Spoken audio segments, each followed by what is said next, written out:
Obsessive-compulsive and related disorders are defined by repetitive thoughts and behaviors that are so extreme that they interfere with everyday life. We'll focus on three disorders in this lecture: obsessive-compulsive disorder, OCD, body dysmorphic disorder, and hoarding disorder. OCD is the prototypical disorder of this cluster and is defined by repetitive thoughts and urges called obsessions, as well as an irresistible need to engage in repetitive behaviors or mental acts, referred to as compulsions. Body dysmorphic disorder and hoarding disorder share symptoms of repetitive thoughts and behaviors. People with body dysmorphic disorder spend hours a day thinking about their appearance, and almost all engage in compulsive behaviors such as checking their appearance in the mirror. People with hoarding disorder spend a good deal of their time repetitively thinking about their current and potential future possessions. They also engage in intensive efforts to acquire new objects, and these efforts can resemble the compulsions observed in OCD. For all these conditions, the repetitive thoughts and behaviors are distressing, feel uncomfortable, and require a considerable amount of time. For the person with these conditions, the thoughts and behaviors feel unstoppable. Beyond similarities in the symptoms, these syndromes often co-occur. For example, about a third of people with body dysmorphic disorders meet diagnostic criteria for OCD during their lifetime. Similarly, up to a quarter of people with hoarding disorder will meet diagnostic criteria for OCD.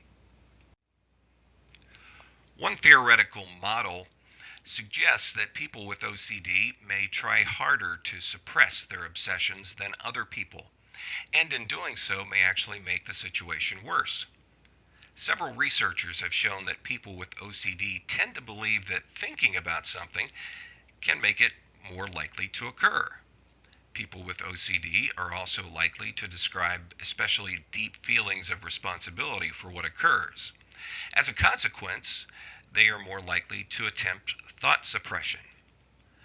Unfortunately, it is hard to suppress thoughts. Consider the findings of one study of what happens when people are asked to suppress a thought. Two groups of college students were asked to either think about a white bear or not to think about one. They were also told to ring a bell every time they thought about a white bear. The findings indicated that attempts to avoid thinking about the white bear did not work. Students thought about the bear more than once a minute when trying not to do so. Beyond that, there was a rebound effect. After students tried to suppress thoughts about the bear for 5 minutes, they thought about the bear much more often during the next 5 minutes. Trying to suppress a thought may have the paradoxical effect of inducing a preoccupation with it.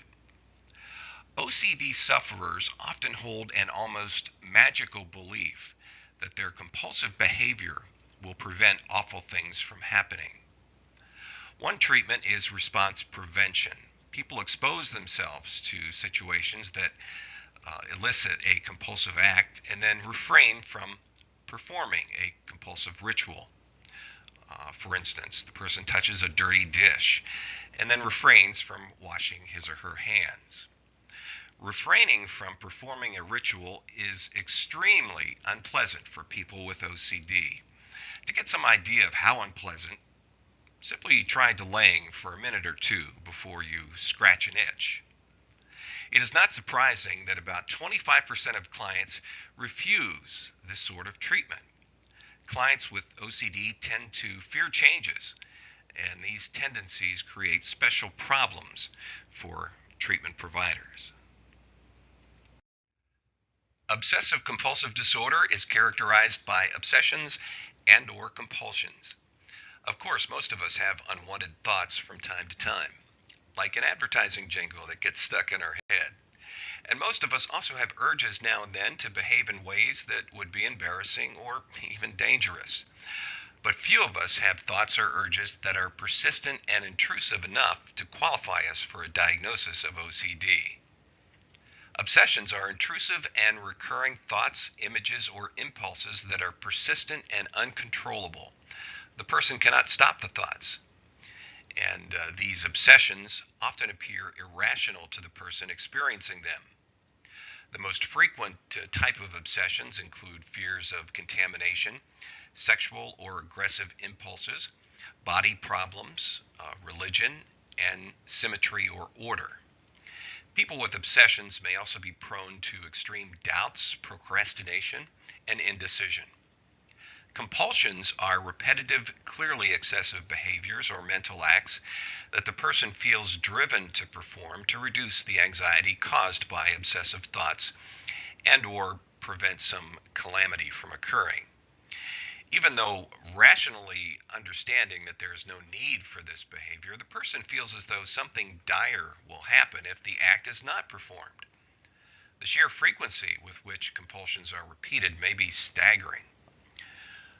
Commonly reported compulsions include the following: pursuing cleanliness and orderliness, sometimes through elaborate rituals; performing repetitive, magically protective acts, such as counting or touching a body part; repetitively checking to ensure that certain acts are carried out, for example, returning 7 or 8 times in a row to see that lights, stove burners, or faucets were turned off.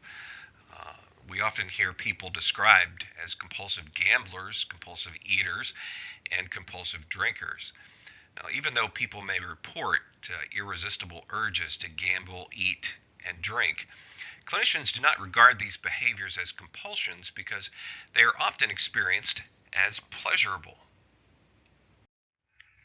People with body dysmorphic disorder are preoccupied with one or more imagined or exaggerated defects in their appearance.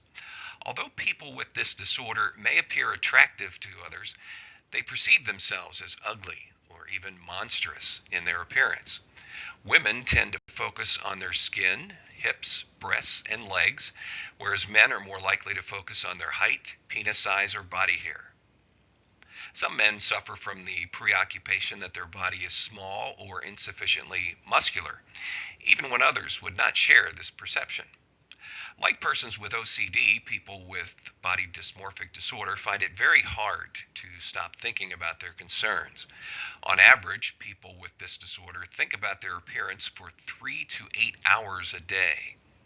Also, like people with OCD, people with body dysmorphic disorder find themselves compelled to engage in certain behaviors. In body dysmorphic disorder, the most commonplace compulsive behaviors include checking one's appearance in the mirror, comparing one's appearance to that of other people, asking for reassurance from others about their appearance, or using strategies to change their appearance or camouflage disliked body areas.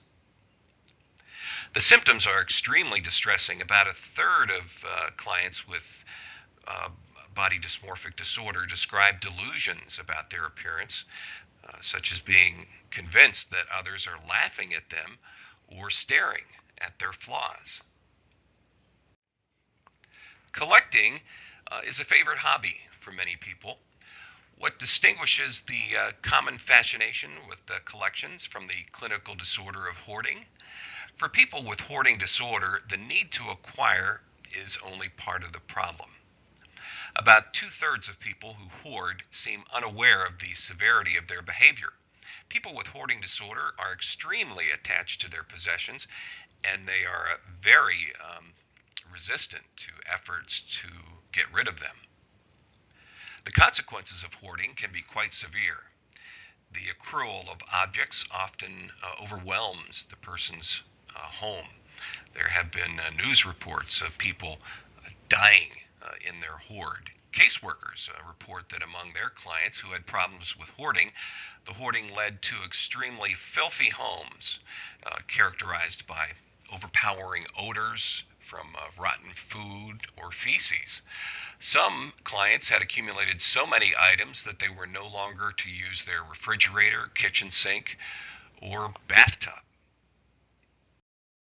From a sociocultural perspective, the focus of obsessive thoughts seems to be similar across cultures, most commonly consisting of dirt and contamination concerns. The prevalence rate doesn't seem to vary greatly across cultures either. Some studies have shown higher rates in women, while others have not. Many individuals with OCD experience panic attacks as well. And suicidal thoughts occur at some point for as many as about half of individuals with OCD. Suicide attempts are reported in up to a fourth of individuals diagnosed with OCD, and comorbid depression increases that risk. Biological theories on the etiology of OCD have focused on more activity in a circuit in the brain involving the thalamus, frontal cortex, and basal ganglia. PET scans of people with OCD show more activity in these regions compared to people without OCD. And I've pointed out here the regions of the normal control, and you can see in the lower half of the PET scan how these regions, these three regions, are lit up more in the obsessive-compulsive patient under different conditions. Now, family history studies clearly show OCD runs in families, and twin studies support a substantive genetic component as well in its etiology. The psychological dimension of OCD is also important to consider as well. According to cognitive behavioral theories, what differentiates people with OCD is people with the disorder are unable to turn off intrusive thoughts. Also, these individuals tend to engage in rigid thinking, so they would become more anxious, which makes it harder to dismiss the thoughts. According to cognitive behaviorists, compulsions develop largely through operant conditioning. People discover certain behaviors reduce their anxiety, so the behaviors are negatively reinforced.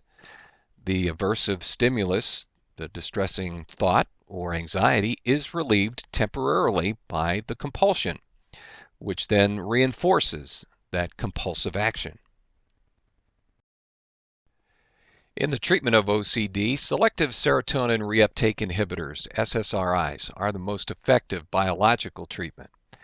In extreme cases, when no other treatment provides relief, people with OCD may be treated with psychiatric neurosurgery. For example, deep brain stimulation to areas involved in motor control may help relieve symptoms by reducing the activity of the prefrontal cortex, which in turn may reduce the frequency of obsessive-compulsive thoughts. Cognitive behavioral clinicians may use thought stopping to help clients reduce their obsessional thinking. Thought stopping can involve shouting "stop" loudly to interrupt that negative cycle of thinking. It may also involve visualization of a large stop sign as well. Also, clients may be exposed to anxiety-provoking situations and then instructed not to perform the compulsions. The idea is that clients confront their obsessional thoughts for so long that they will lose their meaning, and this will also extinguish the conditioned response. In concluding this lecture, I first want to say I hope you've resisted the temptation to diagnose yourself or the people you know. I'm sure they'll appreciate it.